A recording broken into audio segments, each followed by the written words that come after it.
Hi, I'm Tim. Welcome to our channel and thanks for logging on. Today we're discussing the Audemars Piguet Royal Oak Extra Thin reference 15202OR. You can see and you can purchase this G Series Royal Oak Extra Thin on our website. Subscribe to our YouTube channel if you enjoy these videos. And please click on the card in the upper right hand corner of the screen at any time during this video to see our full sales listing for this watch with additional accessories included in the sale, high resolution images for your desktop, and naturally complete pricing details for this Audemars Piguet Royal Oak 15202OR. Now, this was the model built from 2000 to 2011. In 2012, the entire Royal Oak collection received a makeover, and yes, even the Jumbo was somewhat revised. We're going to focus on this model, which is a G serial number in roughly 2009, so you can place it chronologically within that continuum. We're going to describe exactly what makes this different than the 2012 to present watch. But first, let's talk about the fit. The watch, as ever, is 39 millimeters across the round of the case from 9 to 3, not inclusive of the crown. This is the closest living relative of the original Gerald Genta 5402, and it strikes a similar pose on the wrist, albeit in this case in luxurious red gold. Now, the slim profile of the watch is distinct, if only slightly, from the current 15202. The current 15202 is a 8.3 millimeter thick watch. This one, and I can confirm I measured with my calipers, measures just under 8.2 millimeters thick, so it's a bit slimmer. The watch, however, is almost identical from lug to lug, where the size has been consistent across the generations. The watch measures 48.6 millimeters from actual case lug to case lug, but if you include the rigid outcropping of these intermediate plot links that join the bracelet to the case, you find that there's actually a little bit of flare, and so the rigid measurement across the wrist is a more substantial 52.2 millimeters, but that won't come as a surprise to anyone familiar with the Royal Oaks. They all wear a bit larger than their nominal size. That said, there's no difficulty wearing this watch on my 16 centimeter wrist, and I believe down to 14.5 centimeters circumference. You're going to have no difficulty wearing this watch with both fit and style. The timepiece does feature a somewhat different bracelet construction.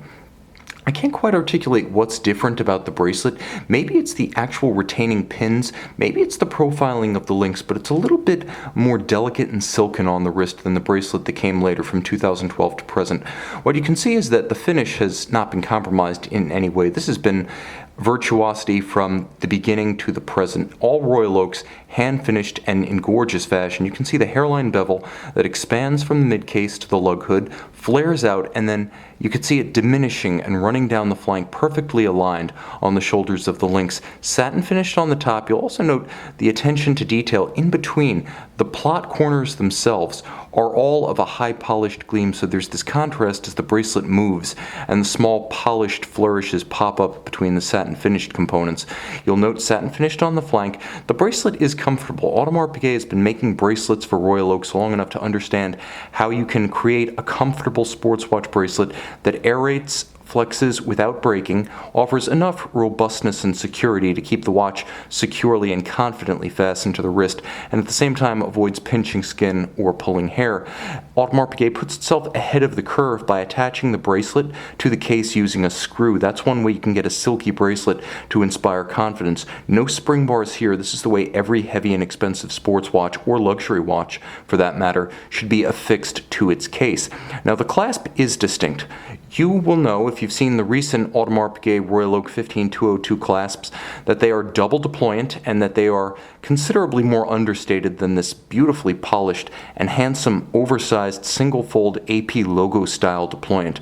Now close it, and it maintains a low profile on the wrist, and there's a small trigger type pull tab that allows you to pop it open when you desire. You'll also note that the clasp itself features a curvature to its underside, such that it will trace the curvature of the underside of the wrist. So handsome, but also ergonomically superb.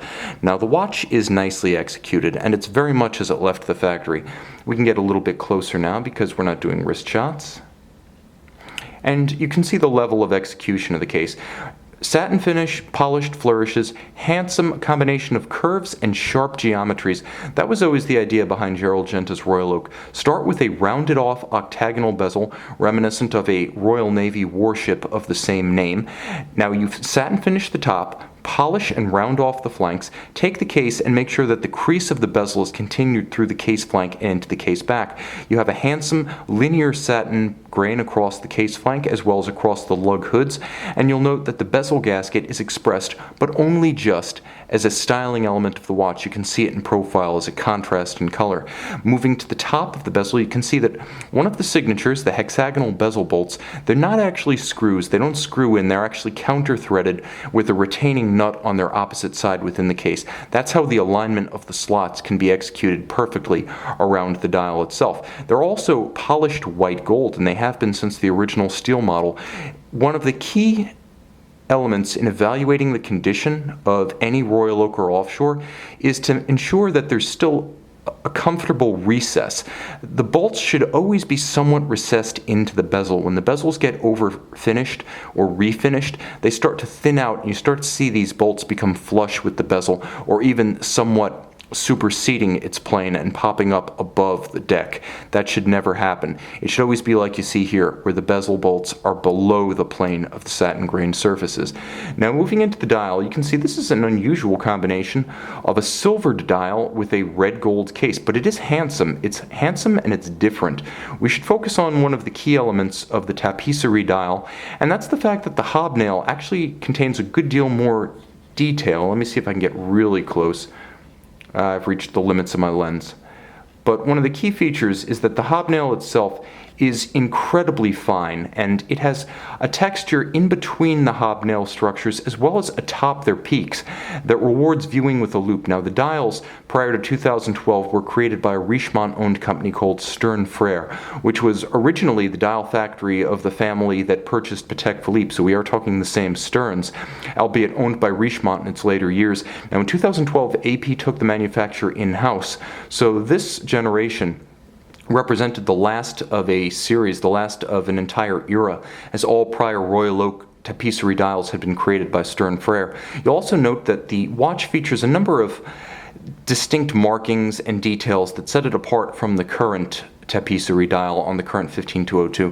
First, and this is most obvious, the AP logo has been relocated from 12 to 6. This watch also features a smaller Audemars Piguet script at 12 o'clock.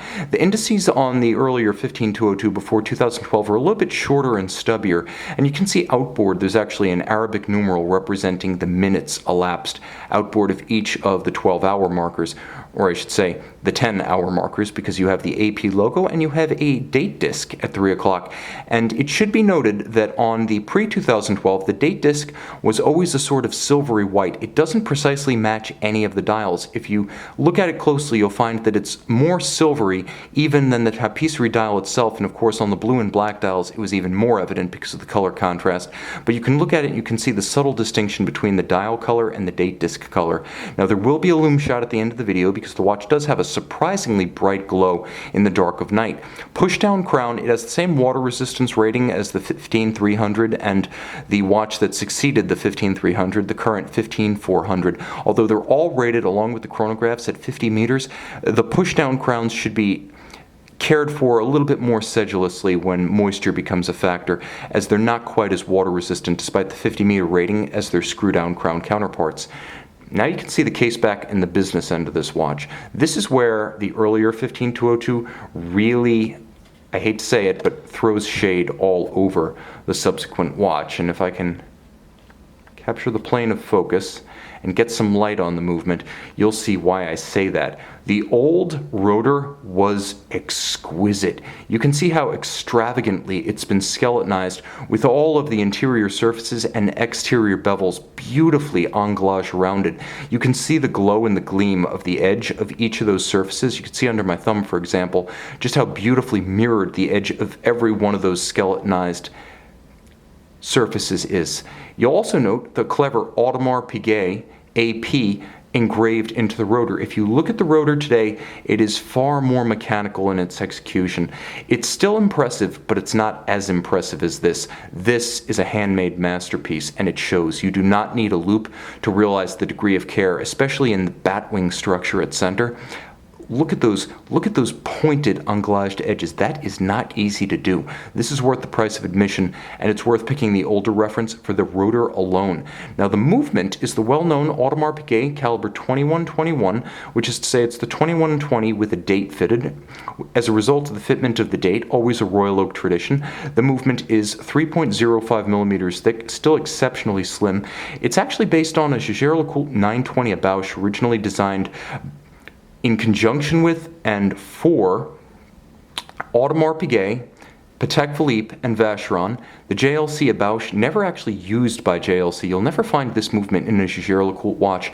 And today you'll only find this movement customized by Audemars Piguet and Vacheron, and in the case of Audemars Piguet, built in-house. They have all the tooling to make and finish this movement. 36 jewels, exceptionally executed, automatic with a 40-hour power reserve. The Gyromax style free-sprung balance beats away at a very vintagey and antiquated archaic beat rate of 19,800 vibrations per hour.